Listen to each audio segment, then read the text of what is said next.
Akaunti zenu leo mmetuambia mko kama 9.10 million. Kwenye mpango mkakati tunazungumza accounts kugrow mpaka 20 million. Kama tunazungumza 100% growth in 5 years, tunazungumza ni simple average 20% growth every year. Ndio maana nikasema mmeielewa dira ya nchi na mmemwelewa Mheshimiwa Rais anachokitaka. Kwa sababu uchumi huu unataka to grow by 10% average ili tuweze kufikia 1 trillion tulioipanga. Lakini hii inaanzia kwenye taasisi, kila taasisi, private sector and public sector. Wizara na serikali kuu haifanyi biashara. There is nothing. Taasisi za serikali na taasisi za sekta binafsi ndio engine ya kudrive. So if anyone is talking about 1 trillion, growth to 1 trillion, that 1 trillion will come from the institutions and the individuals.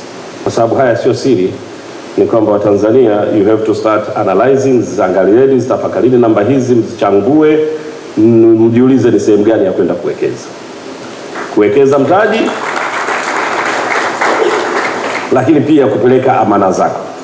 Naomba nikupongezeni sana sana kwa kazi nzuri mliofanya. Nawapongeza sana sana kwa kazi kubwa ambayo mmeipanga mbele, lakini nawapongeza sana sana kwa sera mlioweka ya kusaidia jamii.